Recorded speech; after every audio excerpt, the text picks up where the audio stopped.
Welcome to Vendetta Sports Media. This is Eight-Sided Freaks. Today we have myself and Jerry Walker back from a week off. We took a week off last week. There was no card to preview. We had been here every single week of the year. So 9 months in, pretty much, we took an off week, which pretty good for that deep into the year, not missing a single episode. And we had a lighter week, so we took one week off. And it's kind of a good thing, honestly, because there wasn't really much to talk about this week. So we can kind of combine things we would have talked about last week into this week's show and kind of touch both. So we're not even really missing anything crucial either. So we are going to touch a little bit on Cannonier versus Caio Borralho. Not going to go in depth about what happened in that fight because that was, a fight that took place 2 weeks ago. But we are going to talk about who we want to see each guy fight next, moving forward. Maybe some other smaller shout outs from that card. In addition to that, we're obviously going to preview this week's upcoming card, talk about the main and co-main events. That's Gilbert Burns versus Sean Brady and Natalia Silva versus Jessica Andrade. Then we're going to touch up on some news. Had a big fight announcement between Brandon Moreno and Amir Albazi. Amir Albazi finally back. So when we joke about a lot in the flyweight division, so now that he's got a fight booked, we're actually going to talk about him. And Jorge Masvidal is talking about joining the UFC. Again, that was happening this morning, so we're going to give our thoughts on that at the end of the show. So that is the docket for today. Jerry, how you feeling going into a weekend of sports, some MMA, some other sports as well, but going into a busy weekend with the slate we got here, how you feel coming in from a week off? It's a great time of the year. We had a well-deserved break.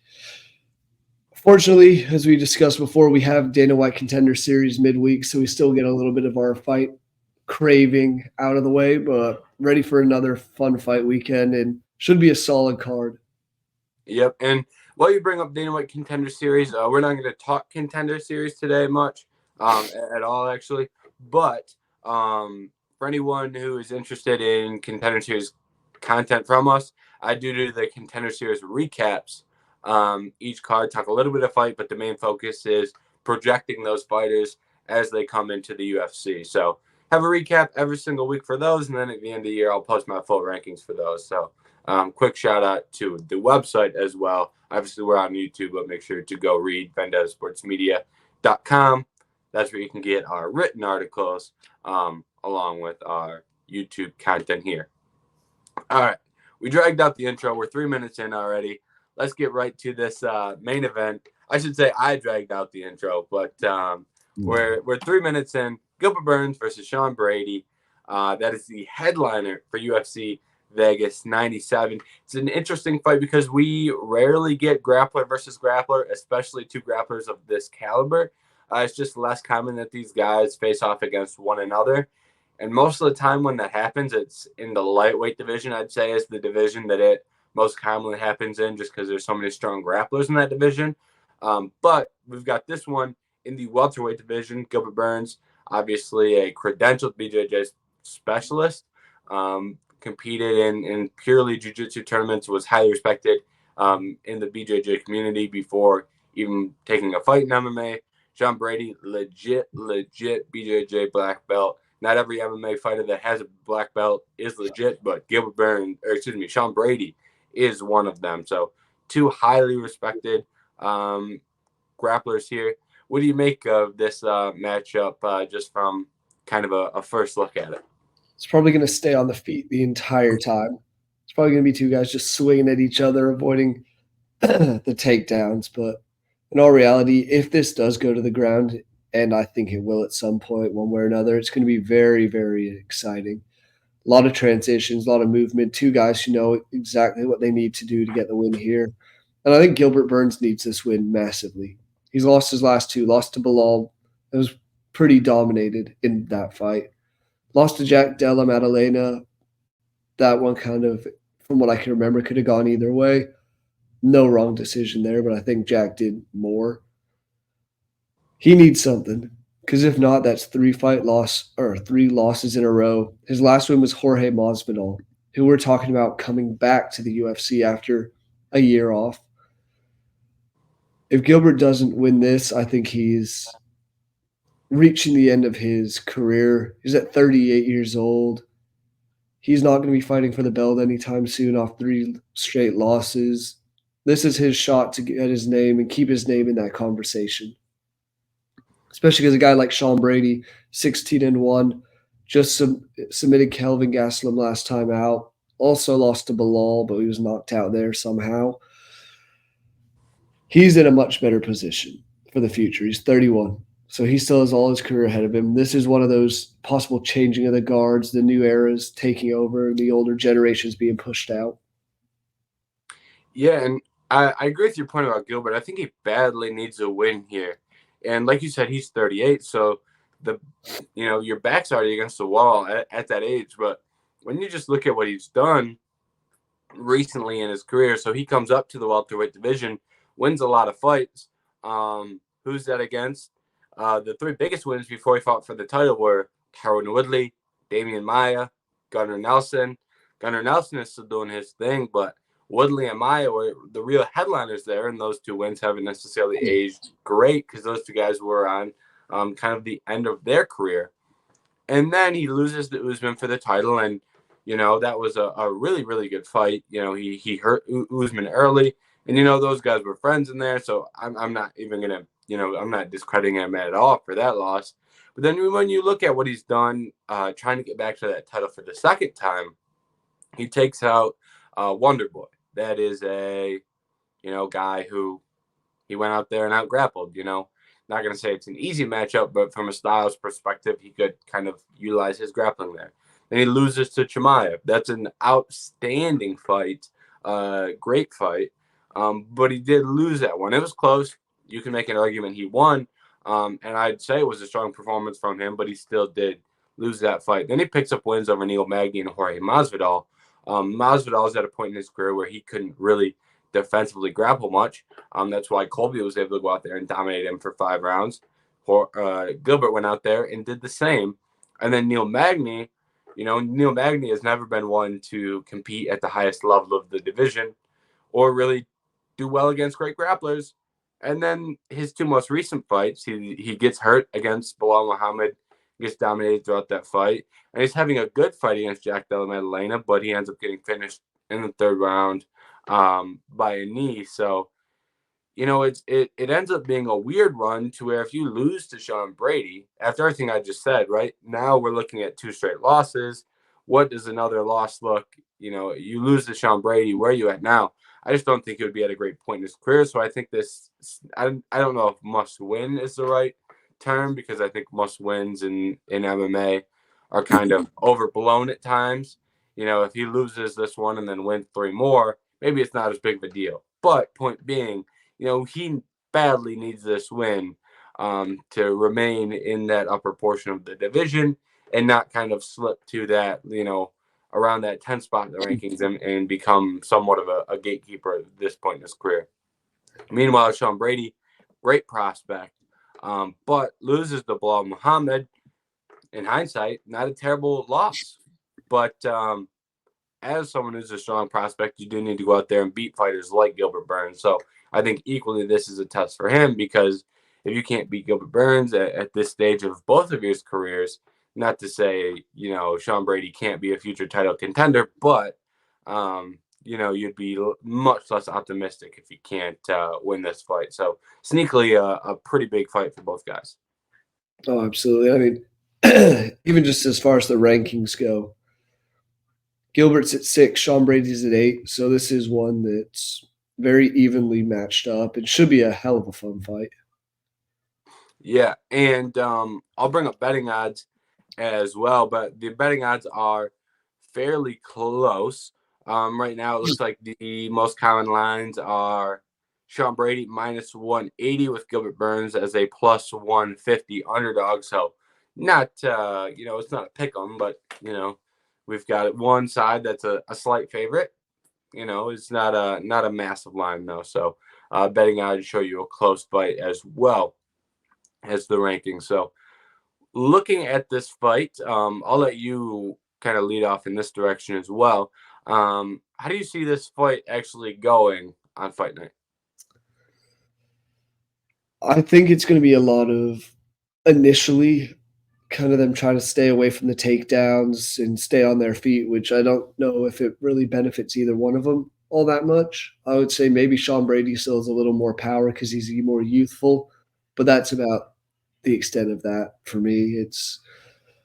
I think it'll start out on the feet and they'll kind of try and work some takedowns in, but it won't be immediate. They're both a very, very good takedown defense, and they know that's what's going to be coming when they're two very dangerous Brazilian jiu-jitsu artists.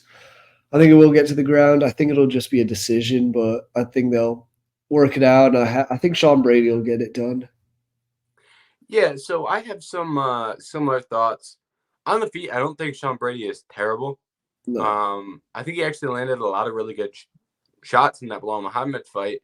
A lot of people are kind of, overlooking his performance there because he got finished, and Bilal really isn't a big finisher. I think that would be more of the. I'd say that's a bigger, downside of Sean Brady's defense and maybe his durability.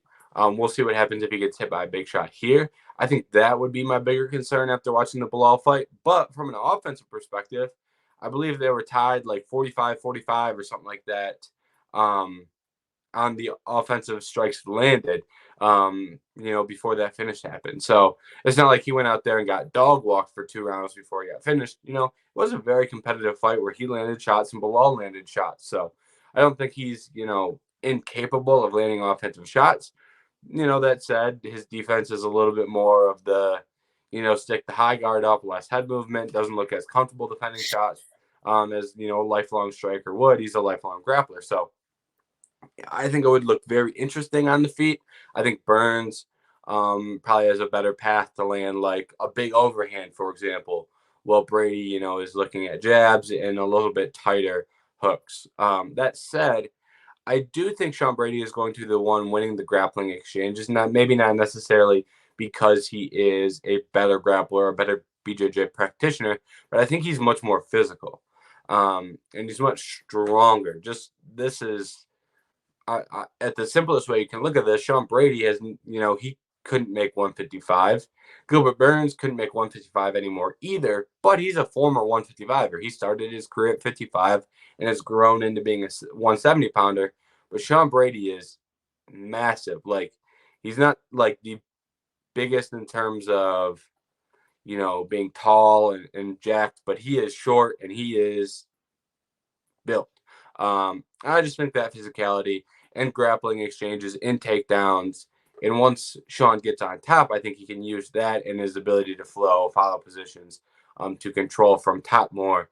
So I just think, it's going to be close on the feet, and I think they're going to grapple. And I trust the guy that, probably has a little bit better wrestling between the two, and he's a little bit more physical. So I expect him to be the one who gets more top time, resulting in him being the one to win a decision. But I do think it will be a close fight. Yeah.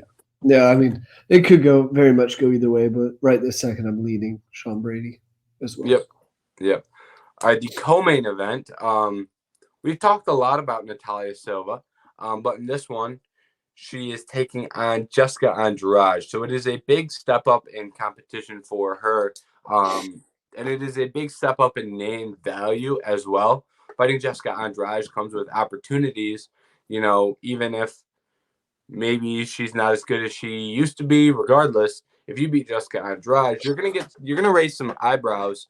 And that is the opportunity that Natalia Silva finds herself in. I know after her last fight against Viviane Araújo, we talked about her on the podcast, and both of us and Anthony were high on her, if I remember correctly. So I'm interested to see what she looks like in this outing. What do you make of this co-main event? Another one that seems similar to the change in generations because Jessica Andrade, former champion, and kind of bouncing back and forth between strawweight and flyweight now, back up at flyweight and looked good so far. Obviously, lost to Tatiana Suarez, but beat Mackenzie Dern, beat Marina Rodriguez. This is another one in her step that you just have to push away all these up and comers and marching towards a title shot if that's what she's attempting to do, which I don't know why you'd be in this if you weren't. And for Natalia Silva, she's been on a tear, still undefeated in the UFC. She's only 27. So, again, like Sean Brady, has a whole career still ahead of her. A win here would just be massive for getting that name recognition, like you mentioned about Andrade on your resume, because you go from there and say you jump up. Next, you're looking at the Rose Namajunas, Aaron Blanchfield, Minot and Fior, and then the two ladies fighting for the belt on next Saturday. So, Yeah, and one of the things that I find interesting about this fight is Jessica Andrade is technically coming off 2 wins. Not technically, she is. She's won 2 fights in a row. But before that, she was, riding a 3-fight losing streak, and there was a lot of concern for where she was at in her career. And before that, before that 3-fight losing streak, she was on a decent run, had won 3 in a row. But then you zoom out a little bit more. There's 3 losses against Shevchenko, Namajunas, Weili. She also had a win over Rose, but she had lost 3 out of 4. So her career has kind of had, recently at least, has had, a real dip where she loses 3 or 4. Then she wins a couple. Then she goes 0-3. Now she's back up at 2 wins in a row. And she's just kind of had that flow for, almost a half decade at this point. Time goes quickly in this sport. But my point overall is that you can kind of see a gap in the fighters that she beats and loses to. These fighters that she's lost to will start at 125 pounds because that's where we're competing, and she's fought at both 115 and 125. But when we look at who she has lost to at 125, it's been Erin Blanchfield recently, and then before that, it was Valentina Shevchenko. But in that same division, she's beating your Caitlin Sermonaras, formerly Caitlin Chukagian. She's beating your Lauren Murphys of the division. She is beating, I can't remember if this Cynthia Calvillo fight was at 125. She's beating Calvillo. At 115, she's losing to Yana Jianan, Tatiana Suarez, Rose Namajunas, Weili Zhang. But she's beating Marina Rodriguez, Mackenzie Dern. So I think for Natalia Silva, this is big for her to kind of prove that, I am that fighter that goes out there and beats these, middling talents. I'm not someone who is going to just be in that 10 spot in the rankings. I'm someone who's going to challenge for a title and be a future title contender. So I think it's a big fight for her, but also I think that's a big reason as to why I think she wins this weekend is we haven't seen Andrade really take out someone of high level. And personally, I believe Natalia Silva is someone of that high level, very talented fighter. So I like Silva this weekend. The betting odds have her as a massive favorite, minus 300. Well, Andrade is plus 250. I know I'm getting long here, but the last thing I'll add on this is my biggest concern with Silva is that she's small for 125, in my opinion. You put her in a cage with Manon Fior, Aaron Blanchfield, she's going to be a smaller fighter. But in this fight, we have Andrade, who bounces between 115 and 125, and she's going to be the smaller fighter in this one. Andrade will be. And I just think that really leans into Natalia Silva's already, the advantage in this fight is going to be her outside striking, her ability to go out there, land shots in boxing range, land counters, kick from the outside, and, mix in combinations that include both punches and kicks. I think she's going to be able to do that at a much better rate against someone who is shorter and a little bit stockier in comparison to previous fights. She did that against fighters who were taller than her and had bigger reaches. So I think this is a very, very good matchup for Silva here. Yeah, I completely agree with what you're saying there in terms of her needing to keep her outside. And that goes into the game plan for Jessica Andrade is you have to close the distance. You have to get inside on Natalia Silva, land a takedown or two. Jessica Andrade does have 8 submissions in her career. I know it's been a while. I think since she had one was Amanda Lemos back in April of 2022. If she can get in close and make it a scrap, that benefits her far more than anything else in this fight. But still, at the end of the day, I think Natalia Silva is on the right trajectory. Jessica Andrade is not at the moment, so I'm taking Silva by decision at the moment. Yeah, my only disagreement here is I think she gets the finish. I think Natalia Silva finishes this fight. I think her power has gone relatively underrated, and I think her ability to push a pace with her power is underrated. You know, in that last fight against Viviane Araujo goes to decision, but the reason it goes to decision is because Araujo pushes her to the fence for the whole first round, and then when she get the damage accumulation, you really only had 2 rounds of that accumulation of damage, and that gas tank really falling off. You only had 2 rounds of that because the first round was all cage push. I think of this fight, I think Natalia is just going to land big shots from the outside. I think she's going to land big counters when Andrade tries to crash the distance. And she has good takedown defense. So I think it's going to be a lot of distance striking. I think Andrade would really have to play that clinch push game and really just watch time burn off the clock or land takedowns, which will be hard to do because, like I said, Silva has great takedown defense. So I like Silva a lot in this fight. I think she gets the finish. So I think it's going to be a statement for her, similar to how we saw Erin Blanchfield make a statement going out there against Jessica Andrade. I think she finishes her on the feet in a similar fashion. So, all right, let's wrap up UFC Vegas 97 with some final thoughts for the rest of the card. We're not going to go in depth on every single fight. And there are some fights on this card that are noteworthy, but nothing that really warrants a full, 10-minute breakdown like we just did for the last 2 fights. So, Jerry, when you look at the rest of this card, what's a name or a fight or a couple names or a couple fights that really jump off the page for you? Maybe a name. He's listed on the UFC website as a minus 1,800 favorite, so probably the fight itself won't be great. But Isaac Dulgarian, he just went out in his second UFC fight and fought Christian Rodriguez, who we know is a tough, tough dude. Lost to him by split decision, so I'm curious to see how he bounces back against Brendan Moreau.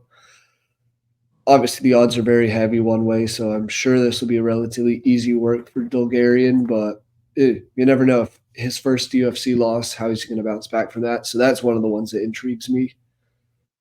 And then Nathan Fletcher, have to shout out for the English guy. He's making his UFC debut off of a appearance on The Ultimate Fighter this last season. Going to be interesting against another guy who was on that show, and Zygmantis Ramaska. Yeah, I like those shout outs a lot. I'll add a little bit to Fletcher and Ramaska. These were 2 guys that I thought were 2 of the better fighters that did not make it to the finals. So I like seeing them get another shot in the UFC. I think they're both talented fighters. Isaac Dulgarian is a ridiculously good wrestler. Anytime he's fighting, he's a guy to watch. Point blank, period. I'll add Andre Lima versus Felipe Dos Santos. I really like Andre Lima. Like I mentioned earlier, I do the recap for contenders and rank contenders. Last year, I had in my rankings 3, 4.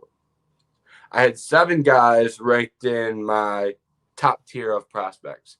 Some of those guys have worked out. Some of them have not. But Andre Lima is one of those guys that is in that top tier. Right now, I think he's got 2 UFC fights. He's 2-0. One of those wins was a disqualification via bite. The other was a pretty one-sided win over Mitch Raposo. He hasn't really gone out there and shocked anybody yet, but I think this guy is very good. And I think his talent is kind of flying under the radar just because he got a win via disqualification via bite. Like, that has kind of overshadowed his actual skill that he shows in the octagon. I think he's a very, very good fighter. So very interested to see Andre Lima go out there, compete. He's a guy who's very high on coming out of contenders. And I think eventually he's honestly one of my more confident picks in guys finding success from last season of contenders. So I really like him and think he can do some good things in the UFC. I will also shout out to Steve Garcia and Kyle Nelson. I'm not someone who believes Steve Garcia is an elite fighter, but I will say every single time I've seen Steve Garcia on TV recently, it's been a ridiculously good fight. So he has at least delivered with entertainment in impressive fashion his last couple times. So that one I think is more so one to watch from an entertainment perspective as to, this fight is one that's going to be in running for fight of the night. So that's another fight that deserves a shout out. Yeah, should be a fun opening night or fun return to the UFC, I guess, after a week off. So looking forward to it. I agree. All right, let's move over to 2 weeks ago's card, not last week's card, 2 weeks ago. And like I said in the intro, we're not gonna, go too deep into what happened in the main event between Jared Cannonier and Caio Borralho, because in all honesty, it was 2 weeks ago. I don't have that great a memory of what happened. Yeah. Obviously, I could provide some details of that fight. It's not like it's completely blanked out of my memory, but what I think is more productive is talking about where we want to see these two fighters go, because I think we have two fighters at unique points in their career. We have Caio Borralho, who has got the biggest win of his career, who has been an elite prospect, I would say. Caio Borralho is someone who has always been highly touted. He has not lost a UFC fight, and he just beat Jared Cannonier to crack into the top 5. That's a unique point in a career. Jared Cannonier is also a fighter who is older, and for the first time in his career is looking at some, consecutive losses and losses where he has been hurt and has taken some damage. So both fighters at unique points in their career. Let's start on the positive. Let's start with the winner. Let's start with Caio Borralho. Jerry, where do you want to see Borralho? Any names that stand out to you as he looks to move forward in this division? He's in a very interesting position because we've talked about how much of a mess this division is and how backed up it is at the top. You look at everybody. Israel Adesanya just lost to Dricus du Plessis. Sean Strickland's calling for a title fight. Robert Whittaker's fighting Khamzat Chimaev, and Nasruddin Imavov. Isn't he fighting Brendan Allen at Paris? UFC Paris in about 2 or 3 weeks. So there's the 5 guys in front of him, including the champ, and it's very backed up. So maybe he needs to give it a second. I'm sure he would be ready to fight if called upon. Maybe be a backup for one of those other fights. Just show your willingness to fight on short notice. Go to Paris. Go to, Abu Dhabi for the other one. One of those. Otherwise, you wait for a winner or a loser from one of these fights. Maybe you fight the winner of Imavov and Brendan Allen. I wouldn't be opposed. Don't know what Israel Adesanya has next, but that's another big one that you could have for Borralho, or you get to fight the former champion and one of the best in this division for a long, long time, and give him a shot of that, and then you're a step away again from a title shot. It's just this division has some unfolding to play out before we actually have any idea of who he might fight. Yeah, I 100% agree with that. And not only does it have unfolding to do because we have 2 fights that are booked very highly in this division, we don't know who Dricus du Plessis is going to fight next as a challenger. We don't know if they're going to give the fight to Sean Strickland. We don't know if they're going to give it to the winner of Whittaker versus Chimaev. So that already adds a layer of something to not be sure about. We also don't know what Israel Adesanya wants to do next. Is Israel Adesanya, the type of guy to go fight a Caio Borralho? Is that what he wants to do? I don't know. I maybe it is, maybe it isn't. So I just think we have a lot of big questions at the very, very top, and that then trickles down into those guys ranked 3, 4, 5. And I'm not sure how Marvin Vettori is still ranked 6th, considering I haven't seen him fight any time recently. And I also watched Jared Cannonier, who's ranked 7th, beat him to a pulp. But that's, besides the point. As far as Borralho goes, I think the 2 routes that I think would make sense would be to fight the winner of Imavov and Brendan Allen. I think that would kind of put a stamp on the winner of that and really make it so you can't give them anyone else but a massive fight. You're kind of by default putting yourself kind of in a number 1 contender spot, which I think is valuable for any of those guys. I think also if Robert Whittaker were to lose to Khamzat Chimaev, I think Caio Borralho should be calling Whittaker's name, because Whitaker is a guy who has proven that he will fight that up-and-comer, that guy like a Caio Borralho. So I do think that would be a smart way to approach it. And maybe even if Chimaev loses. I don't think Caio would get the winner of that matchup, but I do think he could get the loser. So I think maybe a Caio versus Khamzat matchup could make sense if Khamzat loses. I don't think it's as solidified as something would be like if Whitaker, if he were to lose. So that's kind of where my head is at. But I do agree with the overall sentiment of this is kind of a mess, and we need some fights to go down, and we need some decisions to be made. We need some fights to be booked. There's a lot that's got to happen. We don't even know if Yuri Prochazka is dropping down to this weight class. There's just as many moving pieces right now in the top portion of this weight class as you can come up with. And, we really haven't seen many weight classes have this much movement and confusion. And part of that is because we're getting all these young guys winning fights and mixing their names in with the veterans of the division. So it creates an interesting kind of state for the division to be in. Oh, yeah. And I mean, you mentioned Yuri Prochazka dropping down. There's also rumors that Alex Pereira wants to drop down and fight for a second belt again. If those two things happen, who knows what's going to happen with everybody? It gets backed up even more. And at the same time, we don't know, is Kamaru Usman going to move up? Because there was that talk as well. There's a whole load of moving pieces between all three divisions. Leaves the middleweight picture very, very, very murky. Yep, I agree with that. And I will say, I do think it is entertaining. Have that murkiness. I don't necessarily think it's a bad thing. I think at times it can be bad. But I think in this scenario, it's actually fairly fun to where there's this many moving pieces. Usually, I shouldn't say usually, but a lot of times middleweight is you could really care less what's happening outside of a handful of fighters. I don't think that's the case at this current point. So I kind of like where the division sits despite all the confusion at the moment. Yep. All right. And on the Cannonier side, I have no clue what to do with Jared Cannonier. Do you think there's any chance that Jared retires? Considering he is, I believe, 40?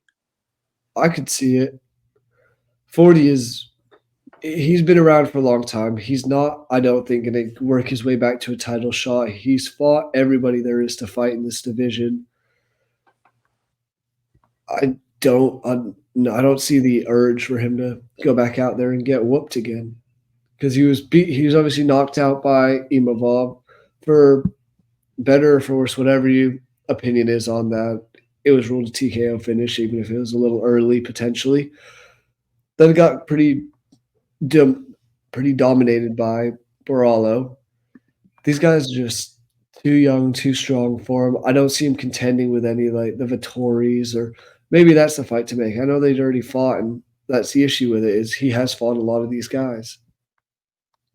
Maybe like a Fluffy Hernandez and Anthony Hernandez sort of thing is just be a gatekeeper in a sense, but I have no idea what's next for Cannonier. Yeah, I think it's tough because I think Cannonier is still one of the best fighters in this division, but the reason he's not winning these fights is because of his durability, And, maybe he loses to Imavov regardless, but like how do I word this? The biggest moments in these fights, the last couple, have been him getting hurt. And is that because he's getting hit too hard, or is it because his durability is gone? I think it's because his durability is gone. I think, he won rounds off Caio. The problem was in every round that he lost, he was eating a big shot and getting really hurt. He was recovering from those shots, but it's not enough to, win that round. He's still losing the round because he gets dropped. And in round 5, not only did he get dropped, he got dropped badly. That fight probably should have been stopped against Caio. But he didn't have a chance to win the decision because there's rounds that he's winning. He lost the first round without getting dropped. But I believe it was round 3, he gets dropped, and he was winning that round prior to getting dropped. So I just think it makes it hard for you to win a 25-minute fight in a division that has a lot of power punchers. It's middleweight. These guys hit hard, even if they're grapplers. Caio's a grappler, but he hits hard. He's 185 pounds. it's just a hard division to have a lot of success in once your durability starts to slip. And I unfortunately think that is what has happened to Cannonier. And I think it's gone from bad at certain stages of his career when he was getting hurt previously. So I think at this point it's really bad, unfortunately. So I don't know what's next for Cannonier, but I will say I'm not exactly bullish on him anymore. I used to be, the leader of the Jared Cannonier fan club, practically. But if you just can't take shots at the weight class you're fighting in, it really makes it hard to be bullish on your career moving forward, which sucks for a guy who I think was done dirty at parts in his career. Yeah. Only other one that maybe you give it to him is we have at UFC 307 a middleweight fight between Roman Dolidze and Kevin Holland. Maybe a winner or loser of that fight. That's the only fight that I see in the future of making any sense of him to fight someone from it. Yeah, and they wanted Jared Cannonier to fight Kevin Holland to headline UFC Denver on short notice after Aaron Blanchfield pulled out. So that's a fight that they were interested in prior to that. So I think they may want to get Kevin, another jolt in the rankings kind of. And then, get Kevin a big win, because if Kevin that's hard enough to where if he goes out there and lands on Cannonier, presents a problem at this stage. So I think the UFC knows what they're doing with that particular matchup. I think they've got a lot more fights they can get out of Kevin Holland than Jared Cannonier for whatever, whatever card, whatever event, unfortunately. Or fortunately, however you view those two guys. So, all right, moving on. We have a fight announcement for a fighter that we have made a lot of jokes about, and mainly it's because he has not fought in ages. But Amir Albazi has signed on the dotted line to fight Brandon Moreno. That fight will go down in Canada, in Edmonton, on November 2nd. It will be the first time that Amir Albazi is stepping inside of the UFC octagon since, that is June of 2023. It has been about a year and a half for Albazi. And in that fight that he fought in, he beat Caio France. He lost that fight, but the judges scored him the winner. So what do you make of this matchup? It is kind of a shock because Albazi has been out for so long, and Brandon Moreno is fighting in Canada to headline a card, considering the UFC is having a Mexican-themed card for UFC 306. It is not necessarily, I think, something that many people expected for this matchup to take place, and especially the date, location. But what do you make of this fight we have lined up? I don't know which one's more surprising. The fact that Brandon Moreno isn't fighting on a Mexican heritage event, which, as we've talked before, I think is great for him. I don't think he needs to be the face of Mexican MMA right now. Let him work on his career and get back. This is a good shot for him. But that, or the fact that Albazi actually has a fight. Because it seems like he's just been waiting, trying for everyone to forget what happened in that Caio France fight, especially considering what Kai did in his last fight against Steve Erceg and put him out in the first round. Now for Albazi, it's just, I don't know what to expect. A year and a couple months is a long time off, especially going in to fight a guy of this caliber, Brandon Moreno. I'm excited for the fight, but it's not one that the week of I'll be like, oh, I can't wait for this to happen. I think it'll just be an entertaining fight. Yeah, I think it's a good fight. I think this is the type of fight that should headline cards. And I like that they're using flyweights to headline. I think that is long-term something that will be good for the flyweight division and something that will be good for UFC fans. I think the flyweight division has a lot of talented fighters. Let's use them to headline. Let's give them 5 rounds. The chances that they get tired and gas out is less likely than if you put a heavyweight in there for 5 rounds. Yeah. So I just think there's a lot of positives about having promoting the flyweight division and having flyweight main events. So I'm not going to be mad about that at all. I do think it's an interesting fight, though, because you don't really know where either of these guys sit. You can point at the rankings and say, okay, Moreno's number 2 and Albazi's number 3. That's technically true, but Royval is number 1, and he's fighting Tetsuro Taira, who's number 5, and he's not getting the title shot. So, rankings don't really tell you how many fights you are away from the title fight. That holds true in every single division, but I think it is a little bit more true in a flyweight division that is looking for fresh faces that have not fought Alexandre Pantoja. And Moreno has, Albazi has not. So I think that in itself makes this a much bigger fight for Albazi, because I don't think they're rushing to remake, Moreno versus Pantoja anytime soon. But a fresh face for a fresh face for Amir Albazi and Alexandre Pantoja presents something positive for them, especially if, Brandon Royval goes out there and beats Tetsuro Taira. Otherwise, Tetsuro Taira's getting the shot if he wins that fight. But if it's, Albazi beats Moreno and, Royval beats Taira, Albazi could walk right into a title shot. As much as, I wouldn't love to see Albazi get that opportunity after sitting out for a year and a half after winning a robbery. I just think that is the reality of the situation that we're in. So I think it's a massive fight for Albazi. And on the flip side, Moreno has lost 2 in a row. What happens if you lose a 3rd in a row? Right now it doesn't look bad because you've lost to the champion, the number 1 ranked fighter. But what happens if you go out there and lose now to Amir Albazi? Now are you losing because you're fighting elite talent? Or, once you lose 3 times in a row, are you still elite talent? It's an interesting discussion to have in a division that has a lot of rising young talent. I'm afraid a loss here could really regulate Moreno to, hey, we want to get a guy a title shot. Let's book him against Moreno. And if he wins, we can give him a title shot. I think that may be the position he finds himself in if he loses this fight. So it's an important fight for him. I think if Moreno loses this, we could see him fight a guy like Manel Kopp next to try and springboard Kopp up into that top part of the rankings. But that's looking ahead even further. Off what you said about Amir Albazi getting a title shot if he wins this, I could see it. I just want to see him. It depends on how, I guess. Because Kai Kara-France came out here and looked damn good against Steve Erceg, put him out, and showed power that we haven't seen for a while in the flyweight division.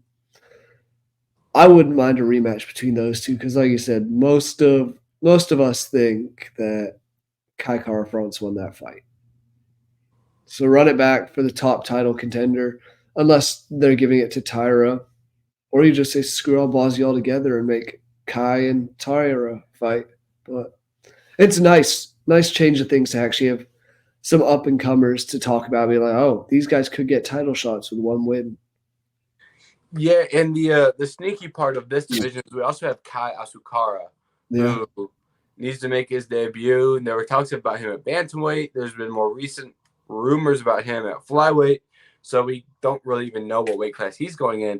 But regardless, he's gonna get a fight in the top 5 more than likely, regardless of which division.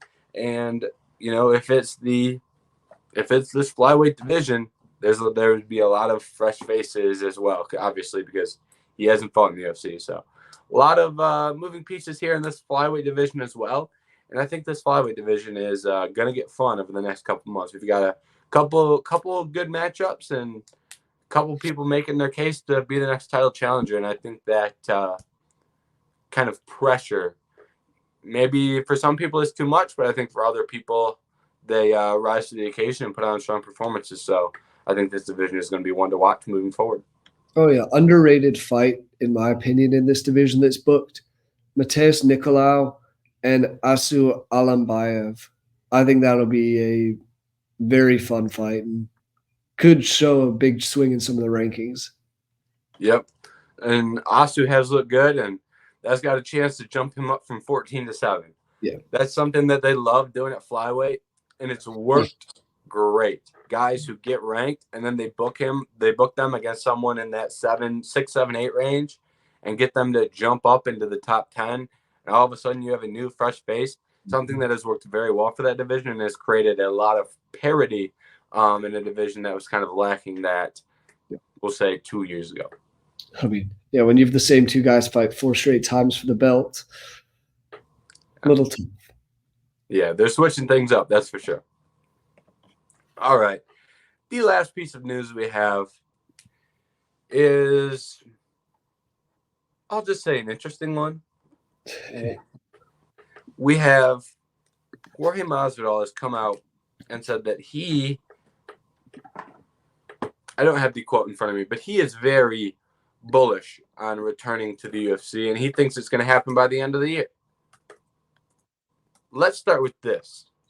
Do you want to see Jorge Masvidal back in the UFC? Yes or no? I'm out. You're saying once fighters go and box and don't sell any I won't say that. Once fighters go out, box, lose their boxing match, you don't like to see them come back to the UFC? I mean, not really. Not when you lost to a Nate. Love Nate Diaz, but we saw Nate Diaz box against Jake Paul. And then we saw Nate Diaz box against Jorge Masvidal. Big difference. And that second one, I don't even think I watched any of, but what I saw from the highlights was just not good. Yeah, and more importantly to me than that, which I'm not arguing with what you said at all. But he's a 39-year-old who, when you look at what he has done recently in MMA, it hasn't been great. This is his recent MMA run. It's decision loss to Gilbert Burns, decision loss to Colby Covington, sent to the shadow realm by Kamaru Usman with the right hand, decision loss to Kamaru Usman. And the thing about Masvidal is he has fought once a year practically. Even if you count this boxing match with Diaz, last time he fought multiple times a year was 2019. Didn't fight at all in 2018. And then he fought 3 times in 2019. That was the big run for him. That was knockout Till, flying knee Askren, knockout Diaz. Or Dr. Stoppage via cut Diaz. Yeah. And then 2020, fights once. 2021, fights once. 2022, fights once. 23, fights once. 24, once in boxing. And what that has done, when you don't get to see him as often, that gradual decline that has happened over, that is 5 years practically. 5 years. That decline has just not been, you can see the decline, but, he hasn't fought, Tony Ferguson has fought 8 times in that period of time. And I'm not saying Diaz would have lost 8 times if you give me different opponents, but my point is that decline has come over fewer fights and it's been more spread out to where the decline hasn't been, everyone's number one topic on their mind, to where they still think he can come in and compete. So I would also say no, and I don't necessarily think he could compete with some of these guys in the UFC.